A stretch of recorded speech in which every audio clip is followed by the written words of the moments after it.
નમસ્કાર દોસ્તો, આજે આપણે જોઈશું ધોરણ 6 વિષય સામાજિક વિજ્ઞાનમાં જે નવી સ્વ-અધ્યયન પોથી આવી છે તેનો પાઠ 10 પૃથ્વીના આવરણોનું સંપૂર્ણ અને સચોટ સોલ્યુશન। તો ચાલો શરૂ કરીએ। મુખ્ય સવાલ 1, નીચે આપેલા વિકલ્પોમાંથી યોગ્ય વિકલ્પ પસંદ કરો। પહેલું, તમારા ગામ અથવા શહેરમાં નિરંતર વૃક્ષો કાપવાથી કયા વાયુનું પ્રમાણ ઘટતું જશે? તો તેમાં આવશે ઓપ્શન બી, ઓક્સિજન। 2, વહેલી સવારે સમુદ્ર કિનારાની હવામાં કયો વાયુ વધારે પ્રમાણમાં હોય છે? તો તેમાં આવશે ઓપ્શન ડી, ઓઝોન। 3, મોબાઈલ પર તમે વાતચીત કરો છો તો તે કયા આવરણને આભારી છે? તો તેમાં આવશે ઓપ્શન સી, વાતાવરણ। 4, સામાન્ય રીતે 1 કિલોમીટરની ઊંડાઈએ જતાં લગભગ 30 અંશ સેલ્સિયસ તાપમાન વધે છે। આ વિધાન કયા આવરણને લાગુ પડે છે? તો તેમાં આવશે ઓપ્શન એ, મૃદાવરણ। 5, મીઠું એ કયા આવરણની ભેટ છે? તો તેમાં આવશે ઓપ્શન સી, એ અને બી બંને। 6, ઈંધણથી ચાલતા વાહનોની અવરજવરવાળા વિસ્તારમાં કયા વાયુના પ્રમાણમાં વધારો થાય છે? તો તેમાં આવશે option C, carbon monoxide. 7, oxygen વાયુના જલદપણાને કયો વાયુ મંદ કરે છે? તો તેમાં આવશે ઓપ્શન બી, નાઇટ્રોજન। મુખ્ય સવાલ 2, ખાલી જગ્યા પૂરો। પહેલું, સૌર પરિવારનો પૃથ્વી ગ્રહ સજીવ સૃષ્ટિ ધરાવે છે। 2, પૃથ્વી પરના વિશાળ જળ વિસ્તાર ધરાવતા ભાગોને જલાવરણ તરીકે ઓળખવામાં આવે છે। 3, મૃદા શબ્દનો અર્થ માટી થાય છે। 4, પૃથ્વી સપાટીનો લગભગ 71% જેટલો ભાગ જલાવરણથી ઘેરાયેલો છે। 5, ખડકોના પીગળેલા દ્રવ્યને મેગ્મા કહે છે। મુખ્ય સવાલ 3, નીચેના વિધાનો ખરા છે કે ખોટા તે જણાવો। પહેલું, ઓઝોન વાયુ સૂર્યના પારજાંબલી કિરણોથી પૃથ્વી પરના સજીવોને બચાવે છે। ખરું। 2, પૃથ્વી સપાટી પર ભૂમિ વિસ્તાર કરતાં જળ વિસ્તારોનું પ્રમાણ ઓછું છે। ખોટું। 3, જીવાવરણનું અસ્તિત્વ માનવ પર આધારિત છે। ખોટું। 4, તળેટીથી શિખર તરફ ઊંચે જતા હવા ઘટ થતી જાય છે। ખોટું। 5, ઊંડા સમુદ્રમાં પૃથ્વીનો પોપડો પાતળો હોય છે। ખરું। મુખ્ય સવાલ 4, જોડકા જોડો। પહેલું, મૃદાવરણ, તો તેની સામે આવશે બી, સજીવોનું નિવાસસ્થાન છે। 2, જલાવરણ, તો તેની સામે આવશે ડી, સજીવોને પીવા માટે મીઠા પાણીની ભેટ આપે છે। 3, વાતાવરણ, તો તેની સામે આવશે એ, એકબીજા સાથેની વાતચીતનો અવાજ તમે મારા થકી સાંભળી શકો છો। 4, જીવાવરણ, તો તેની સામે આવશે એ, નાના જંતુથી લઈ વિશાળ સજીવોથી બનેલું છે। મુખ્ય સવાલ 5, નીચેના પ્રશ્નોના ઉત્તર 1-2 વાક્યમાં લખો। પહેલો પ્રશ્ન, સૌર પરિવારના એક સભ્ય તરીકે પૃથ્વીની વિશેષતાઓ જણાવો। તમામ સજીવ સૃષ્ટિને જીવવા માટે જરૂરી તાપમાન, પાણી અને હવા એકમાત્ર પૃથ્વી પર જ છે। એ સૌર પરિવારના એક સભ્ય તરીકે પૃથ્વીની વિશેષતા છે। 2, વાતાવરણમાં રહેલા રજકણો કઈ રીતે ઉપયોગી છે? વાતાવરણમાં રહેલા રજકણો પૃથ્વી પર પડતા સૂર્યપ્રકાશને ચોતરફ ફેલાવે છે। તેથી સૂર્યોદય થતાં પૃથ્વી પર અચાનક અંજવાળું થતું નથી કે સૂર્યાસ્ત થતાં અચાનક અંધારું થતું નથી। 3, વાતાવરણમાં કયા કયા ઘટકો રહેલા હોય છે? વાતાવરણમાં વિવિધ વાયુઓ, પાણીની વરાળ, ધૂળના રજકણો, ઉલ્કાકણ, ક્ષારકણ તથા સૂક્ષ્મ જીવજંતુઓ ભળેલા હોય છે। 4, રેડિયો અને દૂરદર્શનનું પ્રસારણ સાથી શક્ય બને છે। અવાજ અને પ્રકાશના મોજા વાતાવરણમાં પરાવર્તન પામી પૃથ્વીની સપાટી પર પાછા ફરે છે। આથી રેડિયો અને દૂરદર્શનના પ્રસારણો શક્ય બને છે। 5, વાતાવરણ પ્રદૂષિત થવાના કોઈપણ 2 પરિબળો જણાવો।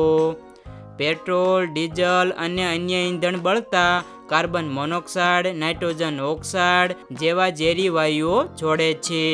ફેક્ટરીઓમાંથી બહાર આવતા ધુમાડામાં ઝેરી વાયુઓ હોય છે, જે હવામાં ભળીને પ્રદૂષણ ફેલાવે છે.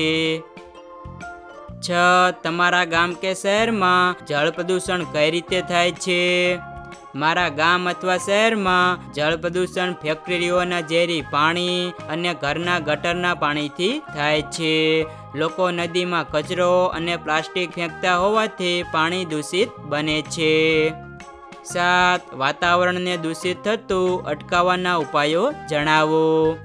વધુમાં વધુ વૃક્ષારોપણ કરવું, વાહનોને નિયમિત સર્વિસિંગ કરવું અને પબ્લિક ટ્રાન્સપોર્ટનો ઉપયોગ કરવો, કારખાનામાંથી નીકળતા ધુમાડા પર નિયંત્રણ લાવવું, પ્લાસ્ટિક અને કચરો ગમે ત્યાં ન સળગાવવો.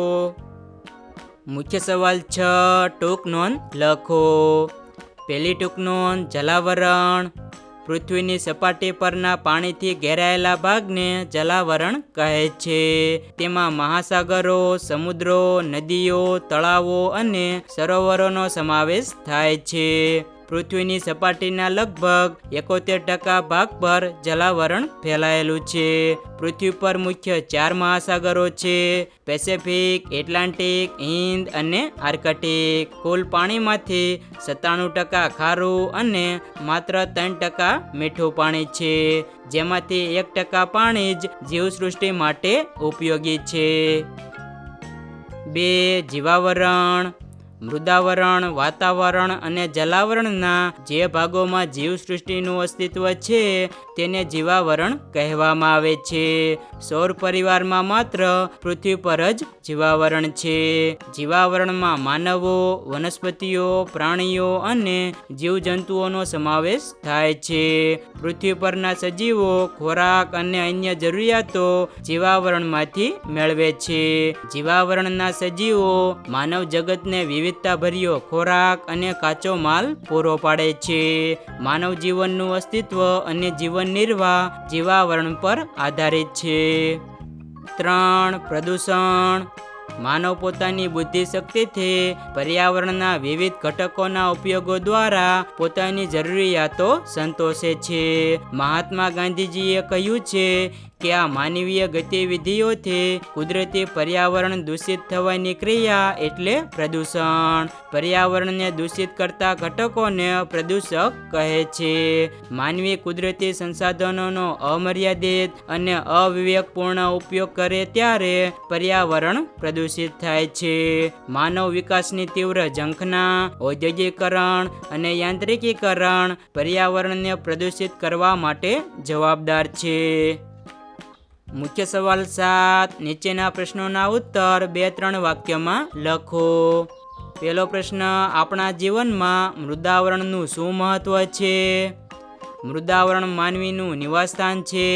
તે માનવને રહેઠાણ માટે જગ્યા અને ઘર બાંધવા માટેની સામગ્રી આપે છે.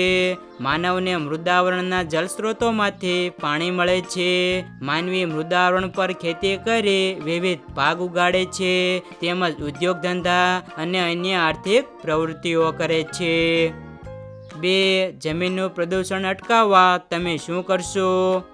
જમીનનું પ્રદૂષણ અટકાવવા કચરો જમીન પર ન ફેંકી કચરા પેટીમાં નાખીશ. પ્લાસ્ટિકના બદલે કુદરતી પદાર્થોનો ઉપયોગ કરીશ. વપરાયેલી વસ્તુઓનો પુનઃ ઉપયોગ અને પુનઃચક્રીયકરણ કરીશ. વૃક્ષો વાવીને જમીન યોગદાન આપીશ. 3. વાતાવરણનું મહત્વ સમજાવો. ઓઝોન વાયુ સૂર્યના જલદ પારજાંબલી કિરણોનું શોષણ કરી પૃથ્વી પરની જીવસૃષ્ટિને સૂર્યની પ્રચંડ ગરમીથી બચાવે છે. ઓઝોન ઘણો સ્ફૂર્તિદાયક છે. વાતાવરણમાં રહેલા રજકણો પૃથ્વી પર પડતા સૂર્યપ્રકાશને ચોતરફ ફેલાવે છે. મુખ્ય સવાલ 8. નીચે આપેલ વિગતોનું મૃદાવરણ, જલાવરણ, વાતાવરણ અને જીવાવરણમાં વર્ગીકરણ કરો. મૃદાવરણમાં આવશે પર્વત, ખીણો, રણપ્રદેશ અને મેદાન. જલાવરણમાં આવશે નદી, સમુદ્ર, તળાવ અને સરોવર. વાતાવરણમાં આવશે વાયુઓ, ઓક્સિજન, વાદળ અને ધુમાડો. જીવાવરણમાં આવશે પ્રાણીઓ, વૃક્ષો, માછલી અને વનસ્પતિઓ. ત્યારબાદ 2 પ્રવૃત્તિ આપેલી છે જે તમારે જાતે કરવાની રહેશે.